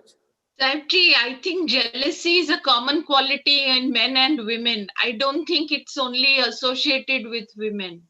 It is common between men and women. Right right, ये मैं भी आपके जी, विचार मैं में बोलूं? कह रहा हूं। क्योंकि जीव के अनादिकाल संस्कार है, ये सब अपने आप से आ जाते हैं, अनादिकालीन संस्कार है। अनादिकाल से, चलो भाई, अनादिकाल से, तो फिर अनंत काल तक रहेगी कि जाएगी? नहीं, अगर अपने हटाने की कोशिश करेगा तो हट जाएंगे, अगर दुर्गुण को हटाएंगे तो हट जाएंगे, परंपरा तोड़नी पड़ेगी। वेरी गुड साहब। देखिए, खिड़की नहीं खोलते हैं, लेकिन इतने बड़े बड़े एक्सपर्ट्स हमारे क्लास में बैठे, हम तो फेस भी नहीं देख पाते हैं, लेकिन फिर भी जो है, आप धन्यवाद आपको इतना। अब ये सोचिए समझे कि नहीं, ये अगर जेलसी जेंट्स में है या लेडीज में है, जिस किसी में भी हो या जितने प्रमाण में हो, कैसी भी जेलसी जेलसी होती है, दोष तो दोष ही है, दुर्गुण तो दुर्गुण ही है, ये बात तो निश्चित सबको स्वीकारनी पड़ेगी। अब ये है कि हमको अगर गुण बढ़ाना है, तो मैं यही कह रहा था कि डायमंड वाले को अपनी दुकान में इतनी अच्छी तरह से साफ सुथरी, नीट एंड क्लीन करके डायमंड को सजाने के लिए इतना अच्छा, वैसे हमको भी हमारे गुण को जीवन में उतारने के लिए, लाने के लिए बहुत चेंजेस करना पड़ेगा, बहुत चेंजेस। दोष दुर्गुण नहीं घटाएंगे, नहीं हटाएंगे, कम नहीं करेंगे तो गुण आएंगे नहीं, नहीं आएंगे तो टिकेंगे ही नहीं, आ भी गए तो टिकेंगे नहीं। थोड़े दिन 2 गुण आ गए, लेकिन चौथे दिन फिर चले जाएंगे साहब, ये तो होता ही रहेगा, होता ही रहेगा। इसी कारण तो हमको यथा प्रवृत्तिकरण करने में तकलीफ पड़ रही है। अब वो चलते चलते फिर हमको जो है परेशानी आती जाएगी।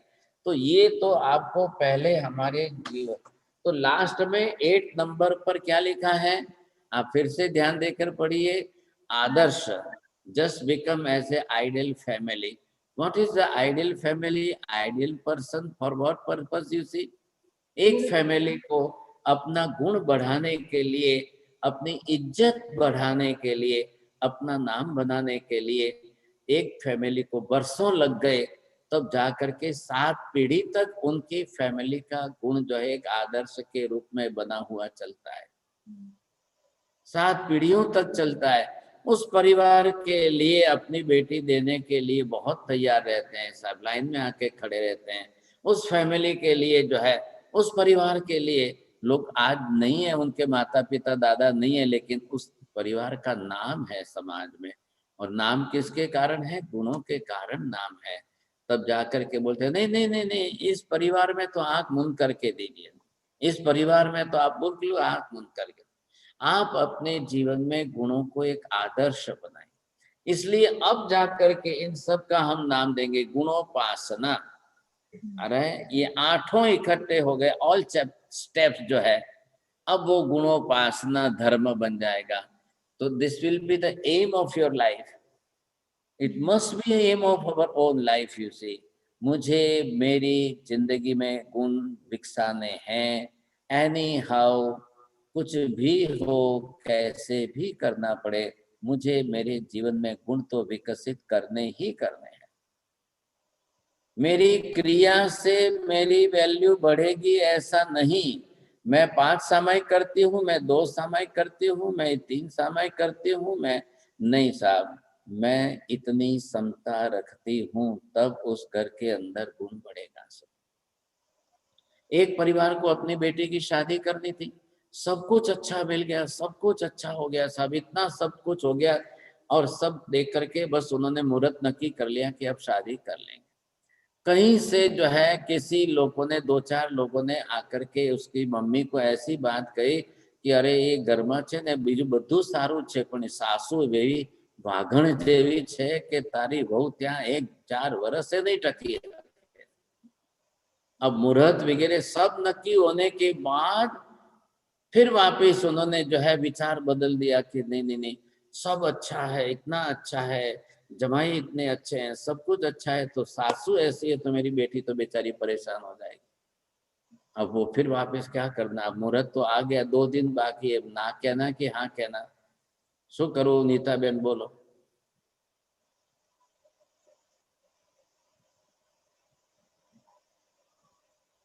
नहीं बोलो, चलो जवाब दो। अब आप ये देखो जी, हाँ बोलिए। साहब जी, बोलो जी, अगर सासू जी के लिए अगर ऐसा सुनते हैं तो शायद वो 2 दिन पहले ही शादी को कैंसिल कर देंगे। नहीं करेंगे सर जी, अगर पार्टनर, क्योंकि हस्बैंड वाइफ जो है वो बेटी पर भरोसा होना चाहिए। चलो, इनका मत अलग है, नीता बेन का मत अलग है, सबका मत अलग अलग आ रहा है। बोलो पारुल। हाँ चलो बोलिए, आप बोल के देखिए। Ji, I think they should check out the boy's gun, the groom's gun, to see ke uska what are the gunas of the boy. Is he? अरे वो देख लिया, देख करके तो पास किया, तो मुहूर्त निकाला, पसंद पड़ गया, बहुत अच्छा लड़का है। Then I think then half the battle is won. I think then it's okay. तो सासू गमे तेवी ऐसे तो चाल से। Yes, if the husband is good, then there is no problem. Me too agree. मैं कल यहाँ न्यूज़पेपर में दे देता हूँ, किसी को भी शादी करनी है तो पारुल बहन को सासू बना सकते। साहब जी, हूँ तो छोड़वाना रास्ता काटू छू। अच्छा अच्छा, सॉरी सॉरी सॉरी, चलो चलो चलो, बहुत अच्छा। साहब जी, मुंबई में तो आजकल पहले कंडीशन होता है फ्लैट, कार और ये सब आ जाए, फिर बाद में शादी होती है, तो सासू ऑटोमेटिक एलिमिनेट हो जाती है। और सासू होए तो शू करो, तो सेपरेट रहेगी ना, ये तो कहीं और 5 मील 7 मील पहले दूर पहले ही डिस्टेंस बना लेते हैं। अब उनकी कैपेसिटी नहीं है दूसरा फ्लैट लेने की, तो क्या करेंगे? वो तो प्री कंडीशन होती है आजकल। फिर तो भाई सब मुश्किल लगता है सब। अब ये परिस्थिति अगर आ गई, मुझे सासू नहीं चाहिए, तो आप खुद कल सासू बनेगी, तब क्या होगा? आप ये भी तो सोच लो ना। बोलो कलाबेन जैन, आप बोलने वाले थे ना, तमें सासू छो? दीकरी नहीं अजी तो। अब क्या बात क्या है भाई साहब? और कहीं से कोई वर्णन कर ले, कोई वर्णन करके दे कि बहुत अच्छी सासू है साहब, बहुत अच्छी सासू है, चलो अब क्या करना, बेटे में थोड़ा 2 प्लस पॉइंट माइनस भी होगा तो अच्छी सासू देख करके शादी कर लेंगे। No. No, तो that is पारुल बहन तो ना कहती है हेलो साहब, बोलो। हेलो, हाँ मैं बोल रही हूँ कि जब हर चीज हर जगह हर परिवार में सब कुछ तो मिलेगा नहीं, पहली बात। तो दूसरी बात, कुछ ना कुछ तो सबको सेक्रीफाइस करना ही पड़ेगा, ये लड़की वाले की तरफ से हो कि लड़के वाले की तरफ से। मेरी विचारधारा, मेरी ओपिनियन ओनली। तो इसमें ऐसा होता है कि एक चीज का रहता है तो वो उसकी माँ उसको समझाएगी कि सब कुछ है, यदि मेरा भी स्वभाव खराब होता तो भी मैं माँ ही कहलाती ना, वैसे भी वो माँ है तो उसको एडजस्ट कर और अपने आप से ही उसको भी लेके चल। तो चलो मैं मान धन्यवाद, बहुत धन्यवाद, आप बड़े एक्सपर्ट हो, नहीं तो और ज्यादा बोलेंगे।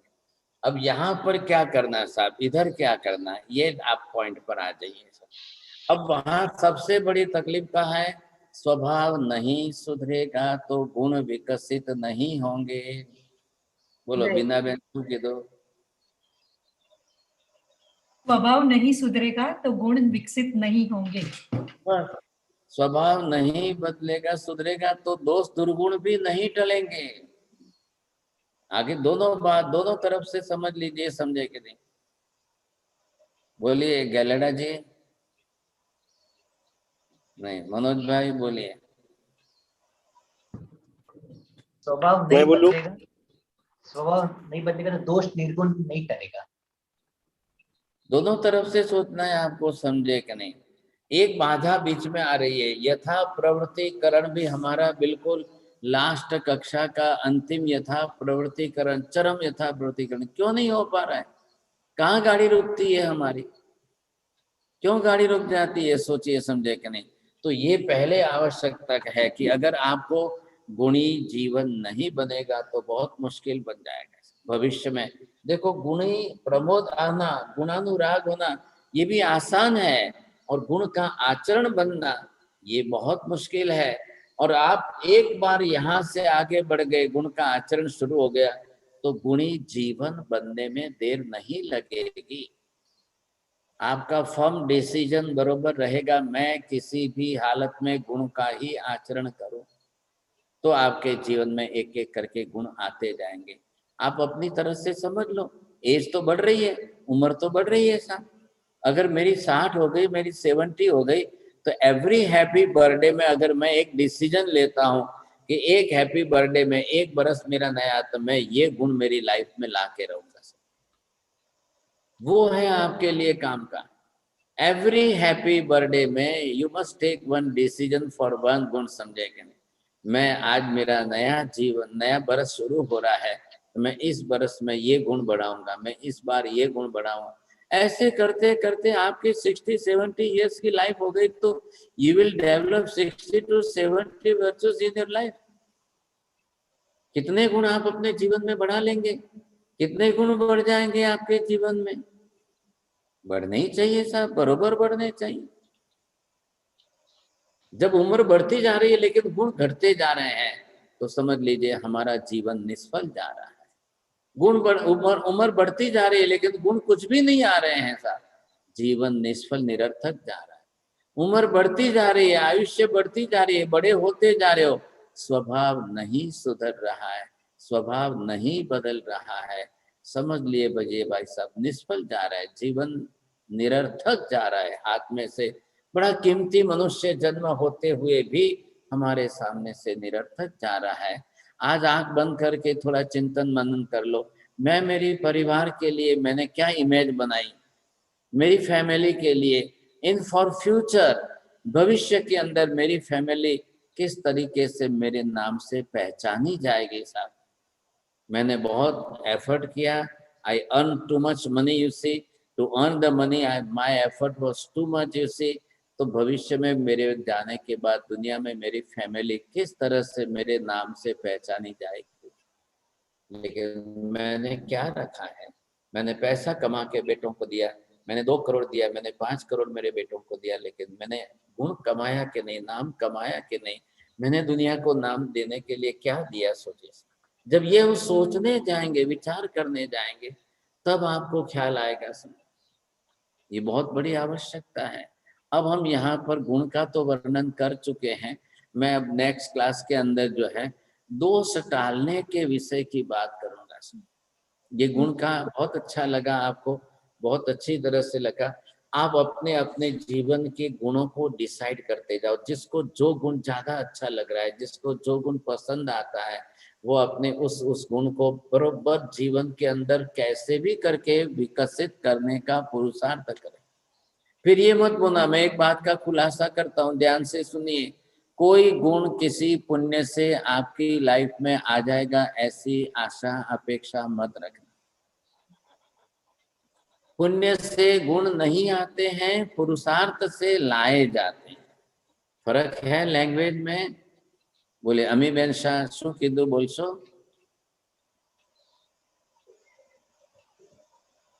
ऐसे गुण मैं बोलूं साहिब जी? बोलिए। मैं बोलूं साहिब जी? ट्राई करो। गुण नहीं आते, पुण्य से गुण नहीं आते हैं, पुरुषार्थ से लाए जाते हैं। बरोबर है। ये अपने जीवन में बिल्कुल आप स्वीकार कर लो, अपना लो। आपका पुण्य जितना भी ज्यादा होगा, धन संपत्ति आ जाएगी, गाड़ी बंगला आ जाएगा। पुण्य का काम वही है, साधन सामग्री देना। ख्याल है कि नहीं? द्रव्य पुण्य है तो द्रव्य साधन सामग्री देगा। भाव पुण्य आपका है तो वो आपको भाव धर्म तरफ लाएगा, समझे कि नहीं? ये मत सोचना मारू पुण्य વધારે સારું છે આજે સામાયિક થઈ જાય, સામાયિક થાય, ये मत सोचना। आप पुरुषार्थ से होता है, पुरुषार्थवादी है आप। जब पुरुषार्थ No, Sir ji, go ahead. फिर क्वेश्चन आंसर का टाइम हो चुका है। Just I wanted to let Uchami Dukram Sir ji. चलो धन्यवाद है, बोलिए। So please raise everyone your hand and I will announce one by one everyone's name. Okay, so first is Sunita Acharya ji. हाँ, मथीना वंदामी, मेरा 2 प्रश्न है। एक तो हम लोग नौकार मंत्र हमेशा, मैं जब चांटिंग करती हूँ तो मुझे आज से मालूम पड़ा कि गुणों पर भी ध्यान देना चाहिए। हम लोग तो ऐसे ही नौकार मंत्र बोलते हैं, तो कैसे गुण का भाव लाना चाहिए, वो नंबर 1 क्वेश्चन था मेरा। और नंबर 2 था हमारा साहब कि अभी देखो आप में तो ना इतनी कृपा, एक फ्लॉ भी नहीं आता आपके सेंटेंस में। क्यों हमारे ऐसा रहता है कि हम लोग को एक सेंटेंस भी बोलना पड़ता है तो इतना पुरुषार्थ लगता है? क्या कारण है वो महाराज साहब? दूसरे प्रश्न का उत्तर तो शायद मुझे नहीं मिलेगा। पहले प्रश्न का उत्तर तो मैं दे देता हूँ कि पहले हमको 108 गुणों का लिस्ट बना लेना चाहिए। ख्याल है आपको? 108 गुण आर्यन सिद्ध आचार्य उपाध्याय साधु के सबके गुण लिस्ट बना करके लिख लो, फिर रोज पढ़ना शुरू कर दो। आप ये गुण ये गुण ये गुण उनका बरोबर 1 वीक लगेगा। अब फिर माला गिनोगे, जाप करोगे तो आपको बरोबर गुणों का स्मरण होगा। और मैं ऐसे गुण के धारक गुणी भगवंत को नमस्कार कर रहा हूँ। अभी विदाउट द नॉलेज ये हमारा नहीं हो रहा है, बरोबर है। तो जब जैसे आपका नॉलेज आपका अच्छा बढ़ जाएगा तो आपको बरोबर गुणों का स्मरण होगा।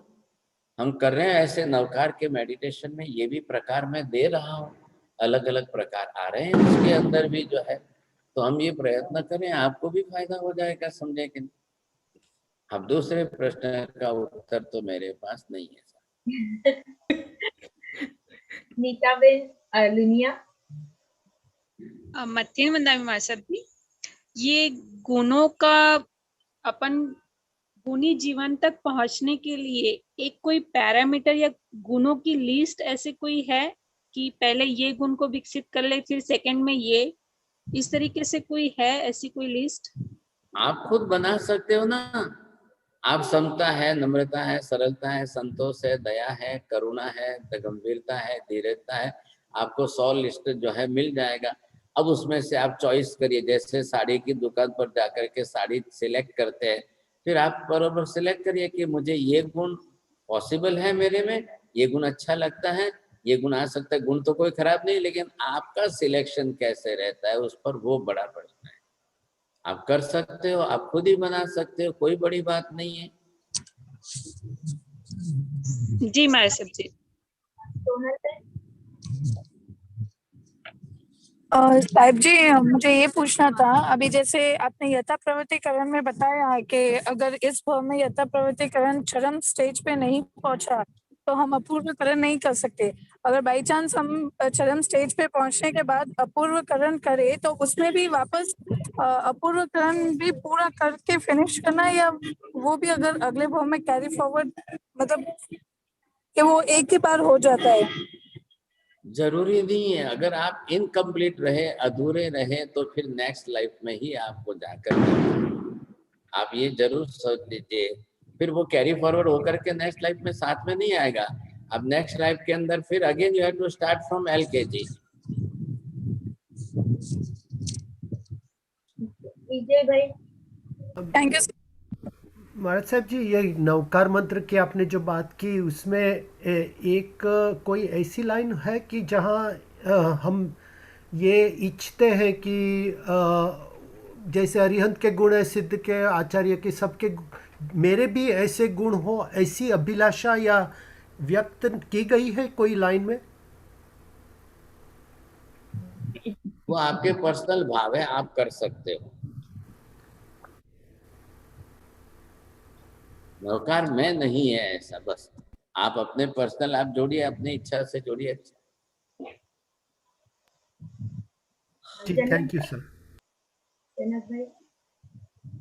महाराज साहब, ઈર્ષાની વાત કરીએ આપણે થોડીક, જેલસી જે હતી એ શેના કયા કસાઈના લીધે ઉત્પન્ન થાય છે અને એને નિવારણ માટે આપણે શું કરવું જોઈએ? દ્વેષ કસાયથી નિર્માણ થાય છે, ક્રોધ અને માનથી થાય છે, એટલે એની ગણતરી પણ ક્રોધની અંદર જ આવે છે। अब आपको उसके सामने गुण कौन सा है? नम्रता का गुण है या विनय का गुण है, और वो बनाकर पूज्य भाव का रिस्पेक्ट वाला गुण है, वो बढ़ाएंगे तो नेचुरली आपकी जेलसी घटती जाएगी, घटती जाएगी। बहुत अच्छा तरीका है। कसाय भावी तो है, दोस्त का कसाय कई तो स्वरूप है, और है क्या?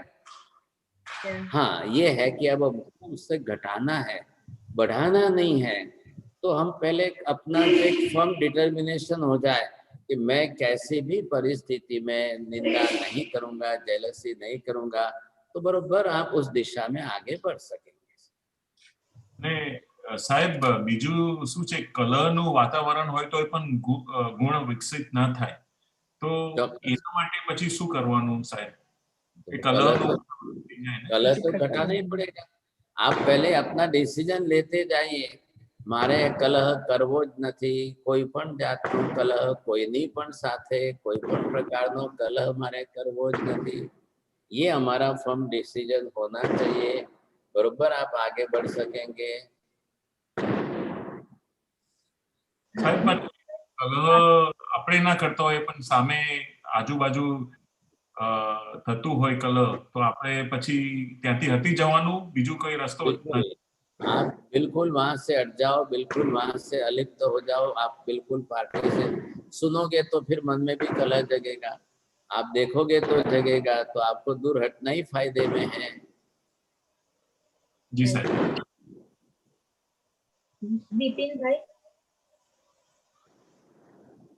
साहब जी, ये जो गुणों के संस्कार हम लोग जो विकसित कर रहे हैं, जैसे आपने बताया, यही गुणों के संस्कार अगले पौ में हमारे साथ में आते हैं, या फिर जो अगले पौ में जिस नाम कर्म में हमने जन्म लिया वही नाम कर्म का गुणों हमारे पास?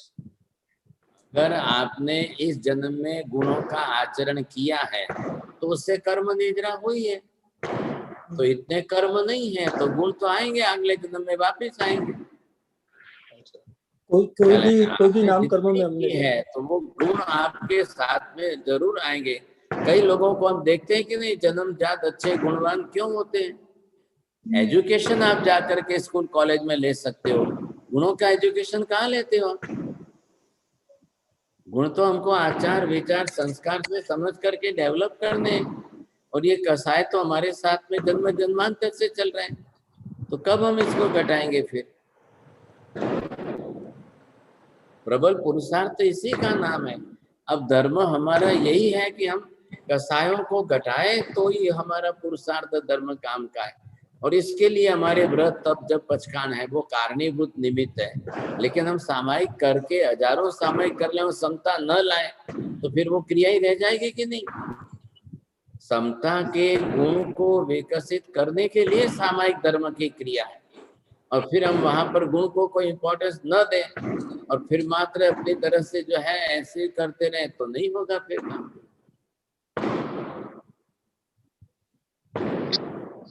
प्रवीण भाई साहब जी, इस स्वभाव को सुधारेंगे तो लेशिया भी सुधरेगी, कसाई भी कम होंगे और दृष्टि भी बदलेगी क्या? बरोबर, सही बात है, सही बात है। पूरा चार्ट चल रहा है ना, उसी से तो हम चल रहे हैं, स्टडी कर रहे हैं स्वभाव कैसे पूरे। हाँ, बिल्कुल। हाँ जी, बिल्कुल। anyone else have a question, please raise your hand or you can unmute and ask question. किसी को भी क्वेश्चन है अनम्यूट करके आप पूछ सकते हो। क्वेश्चन चैट में है, जरा आप करें तो एक। मथेन वंदामी, हाँ बोलिए। मुझे पूछना था कि ये दोषों को से मुक्त होने के लिए कोई पर्टिकुलर जाप कुछ है क्या? नहीं, कोई जाप से नहीं होता है, कुछ नहीं होता, अपने आप ही करना चाहिए। गुणों के लिए अपना पुरुषार्थ प्रबल चाहिए। कृपा करें।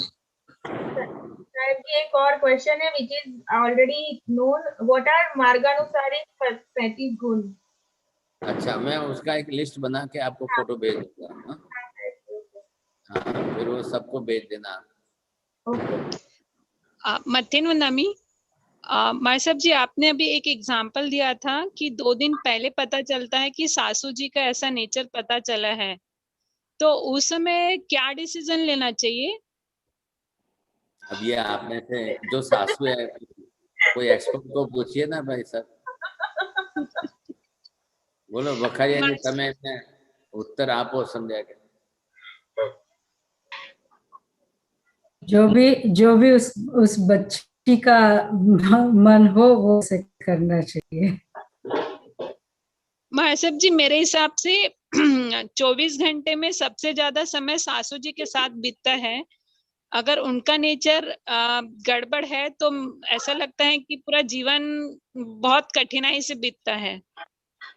तो क्या करें भाई साहब, मेरे को आप 2-3 नाम दीजिए ना अच्छे सासू के, मैं कल पेपर में न्यूज़पेपर में ऐड कर देता हूँ। सब हमारे कर्म के अनुसार ही मिलता है। अरे वो तो ठीक है, लेकिन ये सासू के लिस्ट, तो आप सासू है कि नहीं है? नहीं है, अभी तक तो नहीं है। तमें नहीं बीजा जो हमने पूछता था क्या गया कौन सी? मैं बहू हूँ महाराज साहब जी। तो आप सौगन ले लो, मैं सासू नहीं बनूंगी। दोनों बेटे महाराज साहब जी, दीक्षा दिला दूं तो वो होगा, नहीं तो मुश्किल है, सास तो बनना ही पड़ेगा। नहीं, आप सासू मत बनना, और बनो तो फिर ऐसी सासू बनना कि बस फिर तो क्या कहना, आपका इतिहास लिखा जाए, ऐसे सासू बन जाना। एकदम सही महाराज साहब जी। चलो धन्यवाद। साहब जी, ये नौकार मंत्र वाली क्लास। हाँ, अरे अभी तो बात जो है विचार निकल तो जरूर गया है, लेकिन अब कोई उसके समय आयोजन की सारी सिस्टम जो है वो बहुत बड़ी मुश्किल है। सब स्टार्ट करते हैं। नहीं, वो बेडिंग नहीं मिली मैंने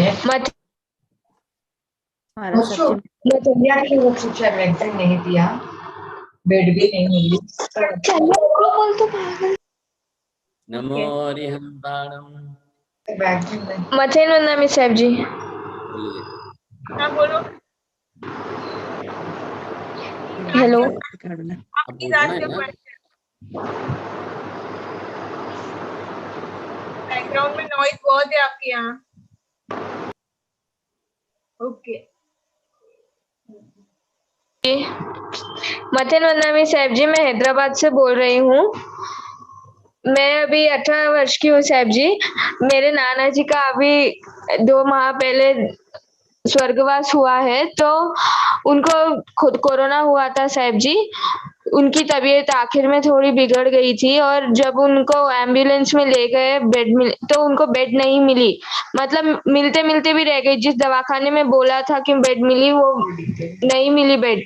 तो फिर भी उनको प्रभु पे बहुत श्रद्धा थी साहब जी, परमात्मा पे अटूट विश्वास था। उन्होंने ओम नमो भगवते श्री आदिनाथाय नमः और ओम नमो भगवते श्री पार्श्वनाथाय नमः का जाप करते हुए अपना देह त्यागा।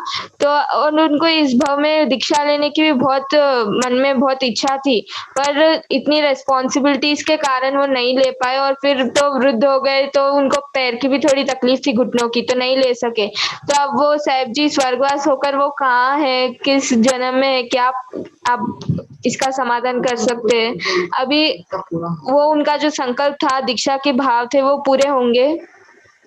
हाँ, देखिए, दीक्षा के भाव उनके संस्कार में साथ में जाते हैं तो नेक्स्ट लाइफ में भाव बनते हैं।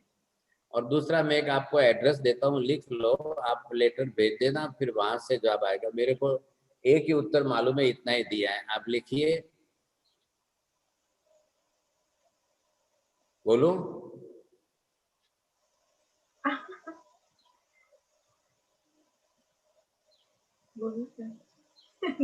चलो एड्रेस बोलिए साहब जी। हाँ, लिखिए। To Simandhar Swami, to Simandhar Swami, Pushkalavati Vijay. जी साहब जी। पुष्कलावती विजय, हाँ। करीगिणी नगरी। क्या साहब जी? करीगिणी नगरी, हाँ। महाविद्य क्षेत्र,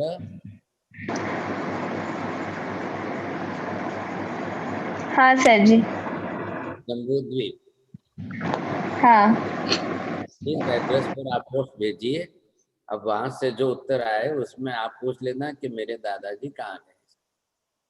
नमो अरिहंताणं, नमो सिद्धाणं, नमो आयर्याणं, धन्यवाद सर जी। नमो वज्रायणं, नमो लोहे सव्वसाहुनं। एषु पंच नमोकारो सव्वपावपणासनो, मंगलाणं च सव्वेसिं परमं हवै मंगलम्। मंगलम भगवान वीरो, मंगलम गौतम प्रभु, मंगलम स्थूलिभद्राद्या, जैन धर्मोस्तु मंगलम। चत्तारि मंगलम, हरिहंता मंगलम, सिद्धा मंगलम, साहु मंगलम, केवली पन्नतो धम्मो मंगलम। चत्तारे लोकोत्तम, हरिहंता लोकोत्तम, सिद्धा लोकोत्तम, साहु लोकोत्तम, केवली पन्नतो धम्मो लोकोत्तमो।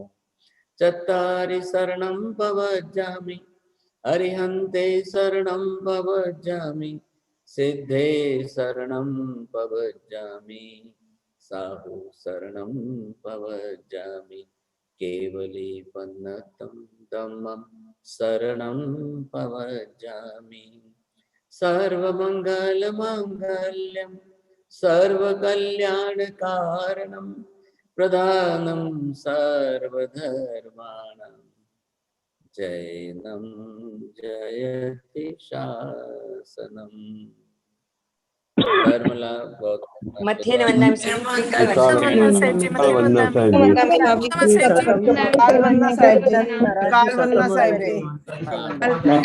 साहेब जी, त्रिकाल वंदना, त्रिकाल वंदना। सुख साता मेरे जो